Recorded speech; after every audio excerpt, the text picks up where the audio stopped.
Hello and welcome back to Obscure Jewels, where I am your host, as well as your narrator, Crayola Coaster. And today we'll be reading from Elmo's First Book of Colors by Sesame Street Workshop. So as always, if you have a copy, please grab your copy and let's read together. Elmo's fur is the color red, just like the hat that sits on his head. What other things do you see that are the color red? Cookie is blue from head to toe, and so is the sled that glides through the snow. What other things do you see that are the color blue? Oscar the Grouch is as green as can be, just like the leaves on the big shady tree. What other things do you see that are the color green? Big Bird is yellow, his feathers so bright, just like the boat, the sun, and the kite.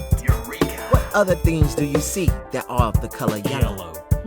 Zoe is orange, and so is her ball, but pink is her favorite color of all.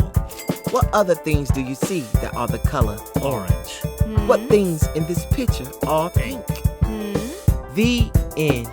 And that was Elmo's First Book of Colors by Sesame Street Workshop. Thank you all for tuning in. And as always, until next time, always and forever, keep reading. Thank you.